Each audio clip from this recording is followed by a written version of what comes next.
معزز کتونکو السلام علیکم. تاسو ګورئ لګیا یې زما یوټیوب چینل او فیسبوک پیج.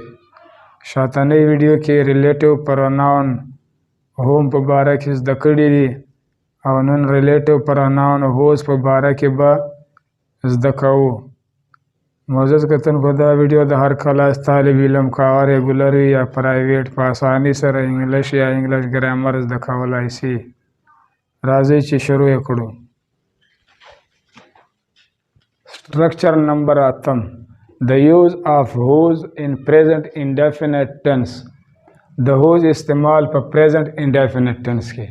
معزز کتونکو whose بنن as subject استعمالو یعنی کې whose بنن د subject او د فاعل په ډول یا په طریقه سره زده کوو. معزز کتونکو whose WH word یا ټکی هم ده او whose د WH فیملی څخه یو ورډ یا ټکی ده. دا هم په دوه ډوله استعمالیږي، په افرمیټیو کې هم استعمالیږي او په انټراګیټیو کې هم استعمالیږي. د whose مطلب دی په انټراګیټیو سوالیه کې پښتو ژبه کې مطلب ده د چا، او د whose په افرمیټیو یعنی کې مثبت سمپل ساده کې په پښتو کې مطلب ده چې د چا.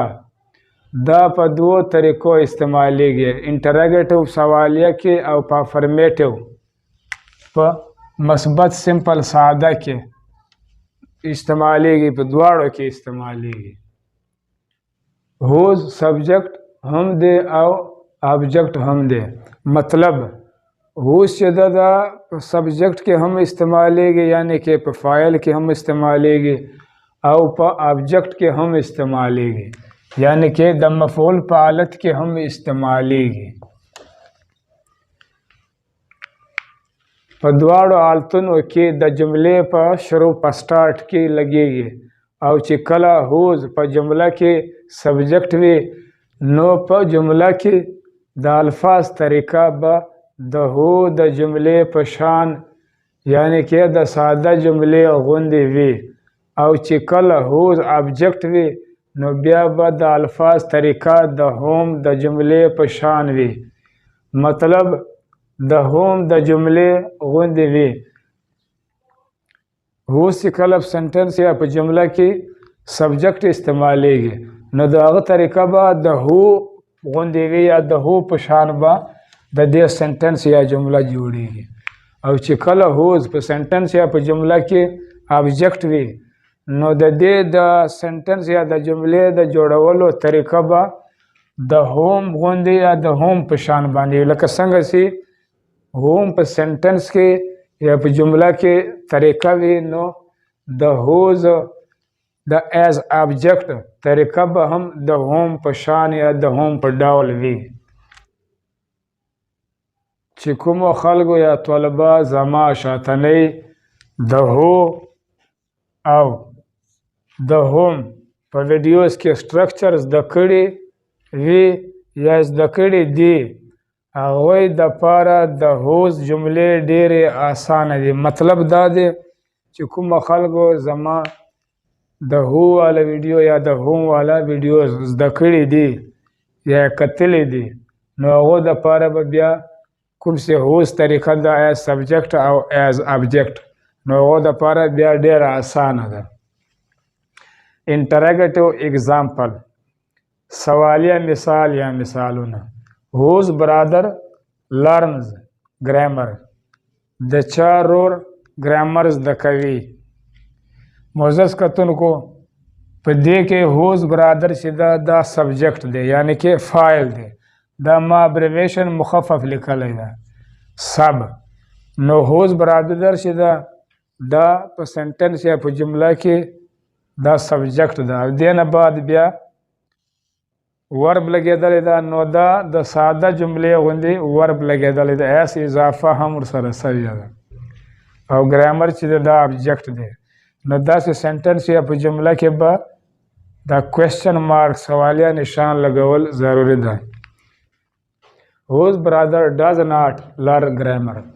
د چا رور ګرامر نه زده کوي نو whose brother چې دی دا سبجیکټ ده، دې نه بعد هیلپینګ ورب ده، دې نه بعد negative the sign of negative د منفي د دې نه بعد verb د هغه نه بعد object ده. whose guests admire Ali د چا مېلمانه د علي صفت یا تعریف کوي. نو دا whose guest چې ده دا هم subject دی.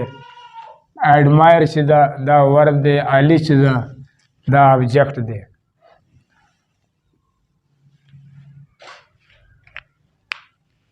whose guests do not admire Ali د چا مېلمانه د علي تعریف یا صفت نه کوي. نو موزس کتن کو کوم چې دا ګیسټس ده دې سره د اس اضافه سوې ده. نو چې کله دا د اس اضافه ورسره وشي نو دا پلورل په جمع کې راشي، یعنی کې دا پلورل د جمع ده. نو دې دپاره دلته هیلپینګ ورب هم ډو لګېدلی ده. نو دا هو ګیسټ چې ده دا سبجیکټ دی، دې نه بعد هیلپینګ ورب دی، دې نه بعد منفي ده، او دې نه بعد ایډمایر ورب ده، او علي چې ده دا آبجیکټ دی. whose companion advise you د چا ملګری تا ته نصیحت کوي. نو موزس کتن کو دا whose companion چې ده دا هم سبجیکټ دی، او دا هم پلورل جمع ده. په دې باندې چې کمپینین سره د اس اضافه سوې ده. نو چې کله د اس اضافه ورسره وشي نو هغه بیا پلورل جمع سي، او دې نه بعد چې دا ورب دی یو ابجیکټ دی. whose companions do not advise you د چا ملګری تا ته نصیحت نه کوي. نو whose companion چې دا سبجیکټ دی، do helping verb ده، not چې دا sign of negative ده، هغه نه بعد verb دی، هغه نه بعد object دی یو.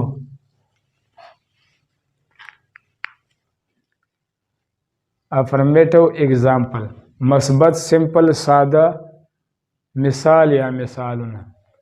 I know very well on whose request you have come to talk to me.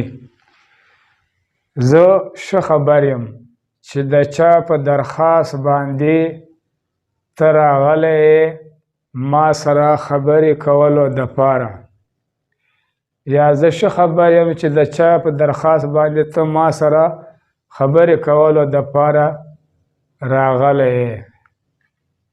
موزس کتن کو افرمیټیو سنټنس یا جمله سی وي نو په داسې سنټنس یا په جملې آخر ته به کوېسچن مارک یعنی کہ سوالیه نشان نه لګېږي بلکې فل سټاپ به لګېږي.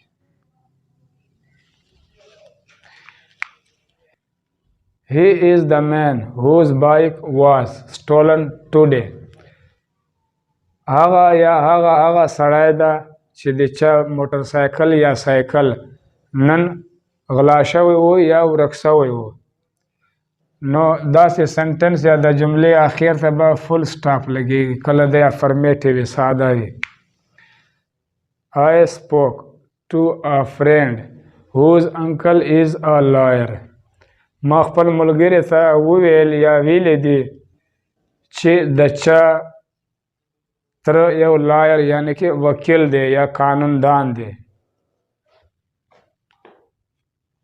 موزس کتن کو په دې سنټنس یا په جمله کې اوس چې دا افرمیټیو استعمال شوی ده نو په داسې سنټنس یا په جمله کې به ریلیټیو پروناون هوز د سنټنس یا د جملې په منځ یا په میان کې به راځي یا به لګېږي. نو په دې جمله کې هم کوم چې ریلیټیو پروناون هوز ده دا د سنټنس یا د جملې په منځ یا په میان کې لګېدلی ده. نو په دې سنټنس یا په جمله کې هم ریلیټیو پروناون هو چې دا د سنټنس یا د جملې په منځ یا په میان کې لګېدلی ده. دا د ویډیو پای.